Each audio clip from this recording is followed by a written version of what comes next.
बहुत ही खूबसूरत परिवार है। उसके छोटे छोटे बच्चे हैं, बड़ी बेटी पल्लवी और छोटा बेटा अर्जुन। पार्वती के पति आनंद एक टूथपेस्ट बनाने वाली कंपनी में सबसे ऊपर लगी हुई मशीन के पास काम करते हैं। पार्वती, मैं काम पर जा रहा हूँ। आज संडे है। बच्चों से कहना कि मैं आज घर जल्दी से आऊँगा और हम सब बाहर घूमने के लिए जाएंगे। वो दोनों ये बात पहले से जानते हैं। आप अपना ख्याल रखना और काम के वक्त कोई जल्दबाजी मत करना। ठीक है पार्वती, अब मैं चलता हूँ। ये कहते हुए आनंद अपने काम पर चला जाता है। पार्वती अपने पति को हर रोज ये बात जोर देकर इसलिए कहती है क्योंकि वो ये बात अच्छे से जानती है कि आनंद कितनी खतरनाक जगह पर ठहरकर काम करता है। आनंद जहाँ पर काम करता था, उस जगह पर से गुजरने के लिए भी डरते हैं दूसरे कर्मचारी। ऐसी जगह पर कितनी सावधानी बरतने पर भी कभी न कभी तो हादसा होना ही था। उस दिन आनंद का उस ऊंची जगह पर से पैर फिसल जाता है और उसके शरीर की काफी हड्डियां टूट जाती है। फैक्ट्री वालों ने पहले से ही आनंद से हर एग्रीमेंट पर साइन करवा लिया था। अगर काम के दौरान कोई हादसा हो जाए तो उनकी कोई जिम्मेदारी नहीं होगी। ये सब जानने के बाद ही आनंद काम करने के लिए राजी हुआ था। फैक्ट्री का नाम बदनाम ना हो, इस डर से फैक्ट्री वाले आनंद के टूटे हुए हड्डियों का इलाज करवाकर उसे उसके घर पर छोड़ देते हैं।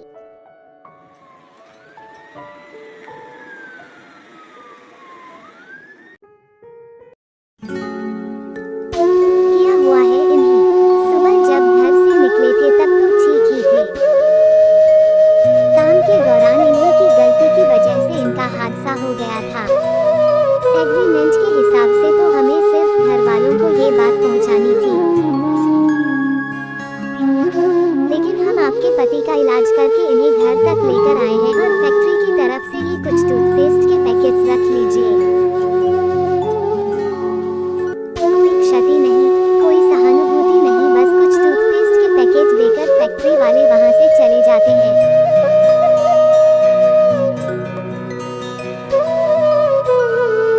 माँ, पिताजी को क्या हुआ है? वो ठीक तो हो जाएंगे ना?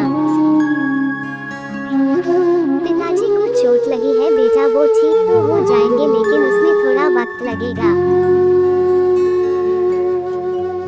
आज संडे है, मैं पिताजी के साथ बाहर घूमने के लिए जाना। पल्लवी तो थोड़ी सी बड़ी है इसलिए वो समझ गई थी, लेकिन अर्जुन अभी छोटा है। पार्वती को उसे समझाने के लिए काफी समय लग जाता है। आनंद की तनख्वाह इतनी थी कि वो अच्छे से अपने परिवार को 3 वक्त खाना खिलाकर अपने बच्चों को अच्छे से स्कूल में पढ़ने के लिए भेजता था। ये सब करने के बाद महीने के अंत में उसके सारे पैसे खत्म हो जाते थे।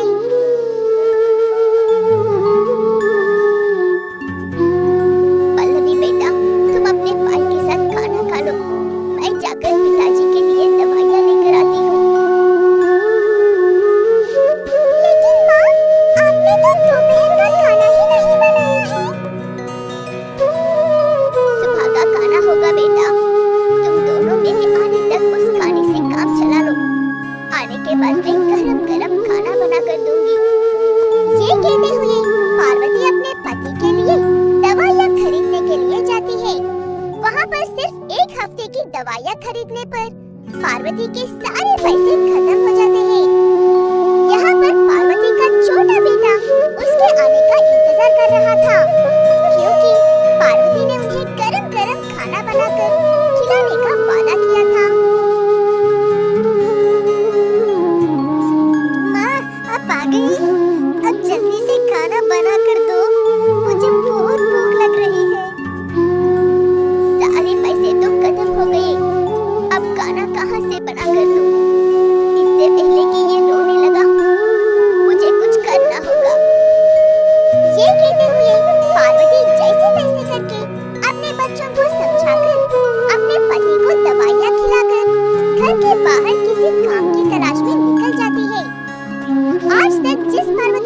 घर और बच्चों के अलावा कोई काम नहीं मालूम था।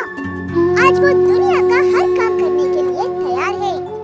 उस दिन से पार्वती खुद भूखी रहकर अपने बच्चों को खाने की कमी ना हो, इसलिए लोगों के कपड़े और बर्तन धोने का काम और सड़क साफ करने जैसा हर काम करती है, इस उम्मीद में कि एक दिन उसके बच्चे बड़े होकर उसकी मुश्किलें दूर कर देंगे।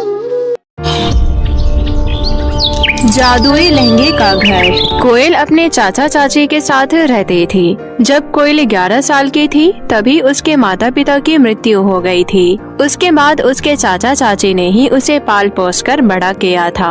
उसके चाचा की एक बेटी थी जिसका नाम रूही था। कोयल के चाचा चाची ने उसे एक छोटे सरकारी स्कूल में पढ़ाया था और अपनी बेटी रूही को एक बहुत बड़े स्कूल में पढ़ाया था। एक दिन कोयल की चाची रमा अपने पति मुकेश से कहती है, सुनो जी, अब हम कोयल को इतना नहीं पढ़ा सकते। 12वीं तक पढ़ा दिया है, इतना ही बहुत है। उस पर इतने पैसे खर्च करना हमारे बस की बात नहीं है। कोयल को सिलाई सिखा देते हैं। वैसे भी सिलाई का काम आजकल बहुत महंगा हो गया है। सिलाई करने आएगा उसे तो वो बहुत पैसे कमा सकती है। हमारे घर खर्च में थोड़ा हाथ बटा देगी। वैसे भी इतने सालों से हम उसे फ्री में खिला रहे हैं। हाँ, तुम सही कह रही हो। हमने यहाँ कोई अनाथ आश्रम नहीं खोल रखा है। अगर 4 पैसे कमाएगी तो हमारे घर के काम ही आएंगे ना। लेकिन हम अपनी बेटी को अच्छे कॉलेज में ही पढ़ाएंगे। तभी वहाँ कोयल आती है और कहती है, चाचा जी, मैंने 12वीं अच्छे नंबरों से पास कर ली है। अब आप मेरा किसी अच्छे कॉलेज में एडमिशन करवा दीजिए। ओहो, बड़ी है कॉलेज वाली। मैंने तेरा सिलाई सेंटर में नाम लिखवा दिया है। चुपचाप कल से सिलाई सीखने चली जाना। ठीक है चाची जी, आप जैसा कहेंगी मैं वैसा ही करूँगी। अगले दिन से कोयल सिलाई सेंटर जाने लगती है। ऐसे ही बहुत दिन बीत जाते हैं और कोयल अपनी चाची के पास जाती है। चाची जी, अब तो मेरा सिलाई का कोर्स भी पूरा हो गया है। अब आप मुझे एक सिलाई मशीन दिला दीजिए। शाम होते ही उसकी चाची उसके लिए सिलाई मशीन लेकर आ जाती है।